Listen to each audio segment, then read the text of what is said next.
तो दोस्तों सबसे पहले आप लोग यहाँ पर देखिए, ये दोस्तों क्लास 11th का कल जो आप सभी का एग्जाम होगा इकोनॉमिक्स का अर्थशास्त्र का, उसका दोस्तों पूरा पेपर आप सभी का जो यहाँ पर आ चुका है, जिसका सोल्यूशन आज की इस वीडियो के माध्यम से हम लोग करने वाले हैं।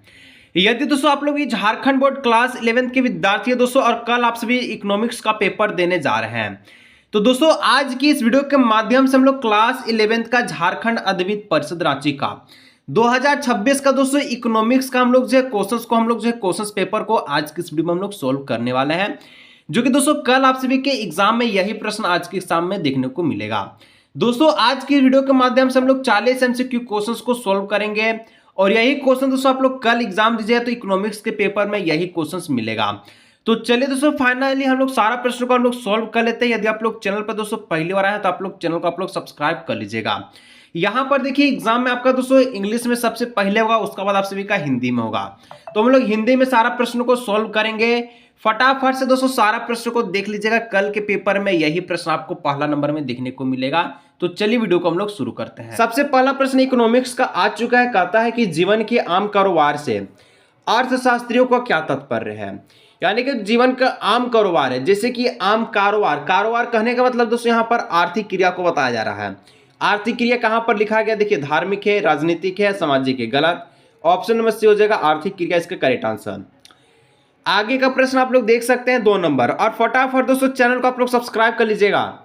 2 नंबर कहता है कि निम्नलिखित में से किसके द्वारा आपको गुणात्मक आंकड़ा जो है उपलब्ध होंगे।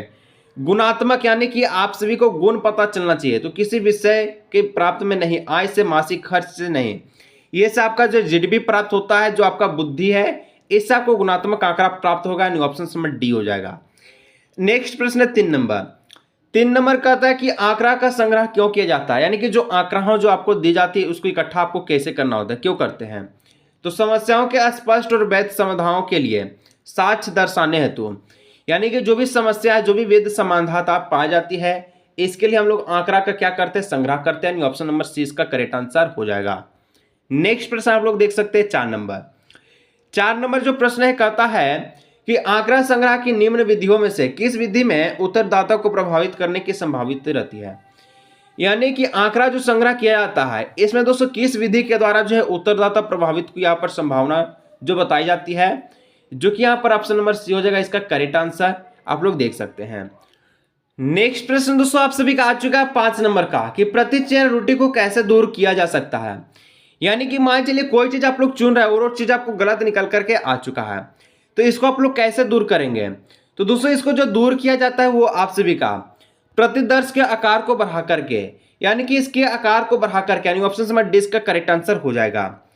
नेक्स्ट प्रश्न है 6 नंबर, कि आंकड़ों का गुणात्मक वर्गीकरण का जो है यहाँ पर आधार क्या होता है। गुणात्मक वर्गीकरण मतलब उसको बांटा जाना, तो इसका जो आधार होता है दोस्तों वो कैसा होता है, आप सभी से पूछा गया है।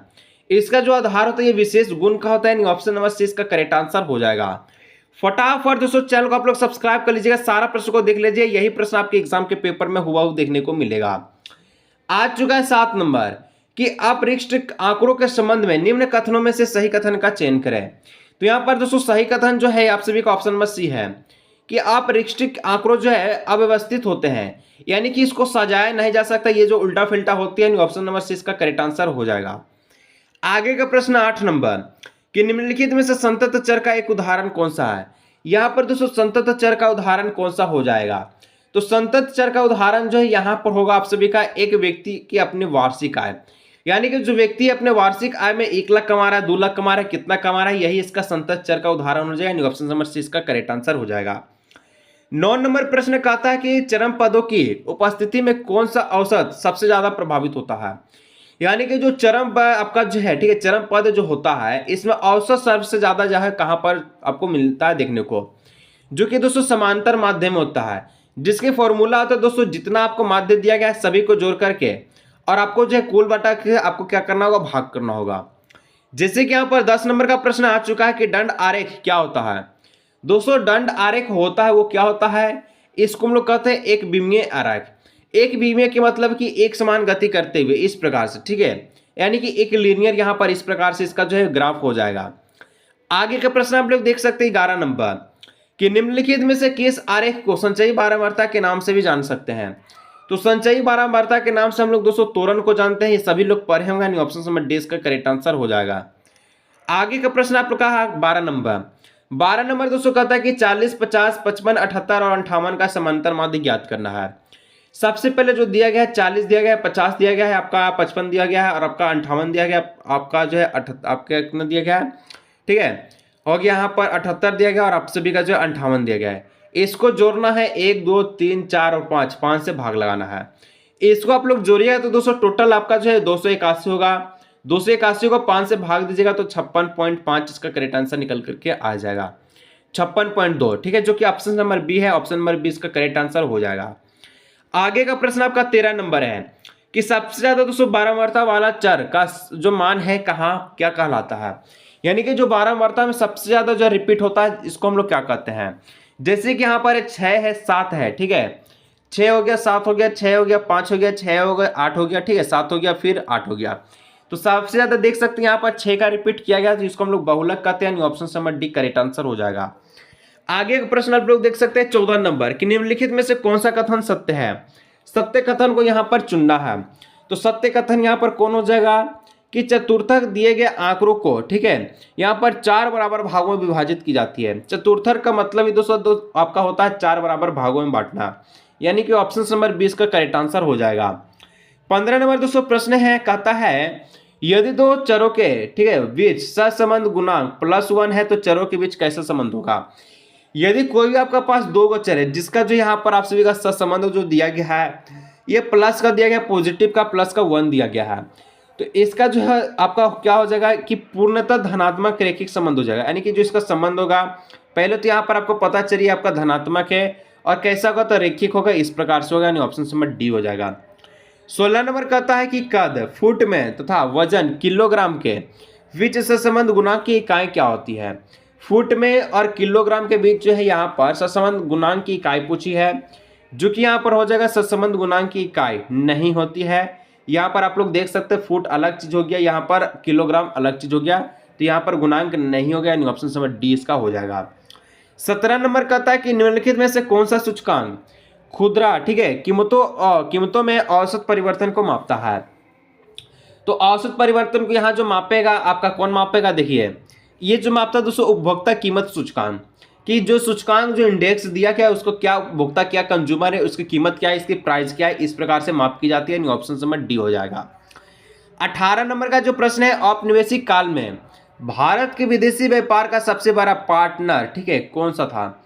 औपनिवेशिक काल में भारत का सबसे अच्छा विदेशी यहाँ पर क्या बोलता है पार्टनर कौन था, तो ये आपका इंग्लैंड था, यानी ऑप्शन नंबर सी इसका करेक्ट आंसर हो जाएगा। फटाफट दोस्तों सारा प्रश्न को देख लीजिएगा, एग्जाम के पेपर में यही प्रश्न देखने को मिलेगा। आगे का प्रश्न है कि टिस्को की स्थापना कब की गई।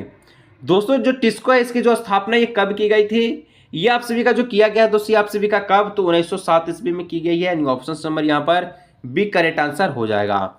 नेक्स्ट आपका जो है 20 नंबर का प्रश्न है कि बर्नियार ने अपनी भारत यात्रा वृत्तांत में भारत तत्कालीन किस देश में अधिक विकसित माना जाता है। तो ये दोस्तों आपका मिस्र में, यानी ऑप्शन नंबर 6 का करेक्ट आंसर हो जाएगा।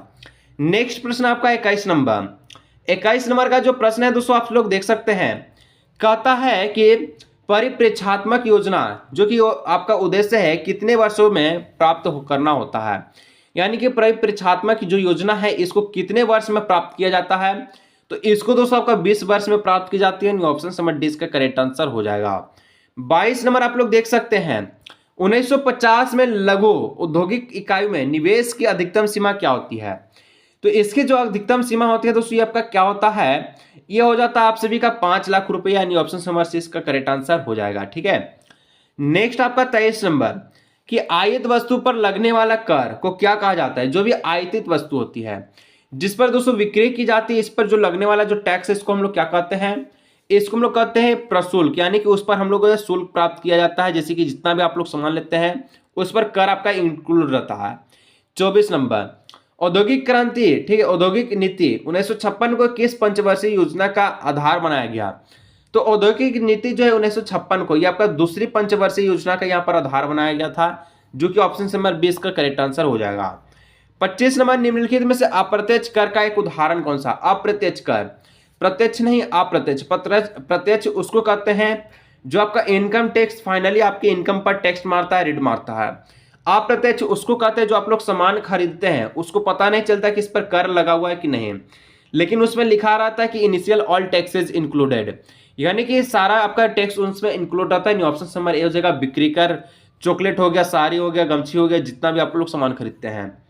26 नंबर, टाटा स्टील विश्व के कितने देशों में कार्यरत करता है? तो टाटा स्टील दोस्तों विश्व के कितने के देशों में? तो 26 देशों में कार्यरत है, यानी ऑप्शन नंबर डी हो जाएगा। आगे का आपका जो 27 नंबर, विश्व व्यापार संगठन की स्थापना कब हुई? तो विश्व व्यापार संगठन की जो स्थापना है ये आप सभी का 1995 ईस्वी में हुआ था, यानी ऑप्शन नंबर सी इसका करेक्ट आंसर हो जाएगा। आगे का 28 नंबर का प्रश्न है, निम्नलिखित में से कौन सा मानव पूंजी का एक स्रोत नहीं है? मानव पूंजी का दोस्तों यहाँ पर स्रोत कौन सा नहीं होगा? तो यहाँ पर आप लोग देखिएगा तो मानव पूंजी का जो स्रोत है वो आपका दोस्तों शिक्षा को कह सकते हैं, स्वास्थ्य को कह सकते हैं, परीक्षण को कह सकते हैं, क्योंकि ये सारा के सारा दोस्तों क्या होता है आपका मानव पूंजी है, जिसके द्वारा ये अपने जीवन को उन्नति की ओर ले जाता है। सारा से किस प्रकार से यहाँ पर समझौता को नहीं किया गया, यानी ऑप्शन नंबर डी इसका हो जाएगा करेक्ट आंसर। 29 नंबर, केंद्र सरकार के द्वारा शिक्षा उपकरण से, ठीक है, उपकर से संचित राशि का उपयोग किस स्तर की शिक्षा में विकास करने के लिए की जाती है? तो ये दूसरी एक विकास है जिसका नाम है प्राथमिक शिक्षा के लिए, ऑप्शन नंबर सी इसका करेक्ट आंसर हो जाएगा। अब देखिए 30 नंबर की शैक्षिक प्रगति का एक सूचक, ठीक है, निम्नलिखित में से कौन सा है? तो शैक्षिक प्रगति का एक सूचक जो है यहाँ पर निम्न में से आपका साक्षरता दर को लेकर के, पढ़े लिखे व्यक्ति को लेकर के है, यानी कि लिटरेसी रेट को लेकर के, यानी ऑप्शन नंबर सी इसका करेक्ट आंसर होगा। 31 नंबर का प्रश्न है, सांसद आदर्श ग्राम योजना शुरुआत कब हुई थी? सांसद आदर्श योजना का जो शुरुआत है ये कब किया गया था? तो ये आपका दोस्तों 2014 ईस्वी में की गई थी, यानी ऑप्शन नंबर डी इसका करेक्ट आंसर हो जाएगा। नेक्स्ट आप लोग देख सकते हैं 32 नंबर, एशिया का दोस्तों सबसे बड़ा औपनिवेशिक, ठीक है, अनौपचारिक बैंक कौन सा है? तो एशिया का सबसे बड़ा अनौपचारिक बैंक यहाँ पर कौन सा हो जाएगा? तो यहाँ पर जो हो जाएगा दोस्तों झारखंड ग्रामीण बैंक इसका करेक्ट आंसर हो जाएगा, यानी option number D is the correct answer, ठीक है, सॉरी डी बोल रहे हैं। इसका जो करेक्ट आंसर दोस्तों आपका हो जाएगा सी नंबर, ठीक है, कुटुम्बश्री, यानी ऑप्शन नंबर सी इसका करेक्ट आंसर हो जाएगा एशिया का। ये तो झारखंड का है सबसे ज्यादा, ठीक है। 33 का दोस्तों क्वेश्चन है कि निम्नलिखित में से कौन से, ठीक है, आप सभी का जो बोला जाता है कि बागवानी के अंतर्गत आती है, जो कि यहाँ पर दोस्तों आप सभी का हो जाएगा ये आपका चाय का उत्पादन बागवानी, जो कि बाग से संबंधित है, यानी ऑप्शन नंबर डी इसका करेक्ट आंसर हो जाएगा। 34 नंबर का प्रश्न है कि निम्नलिखित में से कौन व्यक्ति, ठीक है, आप सभी का स्वयं नियोजित नहीं है? स्वयं नियोजित कौन यहाँ पर नहीं होगा? तो स्वयं नियोजित दोस्तों सरकारी बस का ड्राइवर जो स्वयं नियोजित नहीं है, बल्कि फेरी वाला, ब्यूटी पार्लर की मालिक, ठीक है, सीमेंट का दुकान, ये क्या है? ये आपका स्वयं का नियोजित है, यानी कि खुद का है। सरकारी बस का ड्राइवर क्या है? सरकार का द्वारा दिए गए बस को चला रहा है, तो ये स्वयं का नहीं है बल्कि दूसरे पर निर्भर है, ऑप्शन नंबर बी हो जाएगा। अब नेक्स्ट प्रश्न 35 नंबर, निम्नलिखित में से किस व्यक्ति को दिहाड़ी मजदूर कहेंगे? दिहाड़ी मजदूर वही जिसको प्रतिदिन पैसा मिलता है।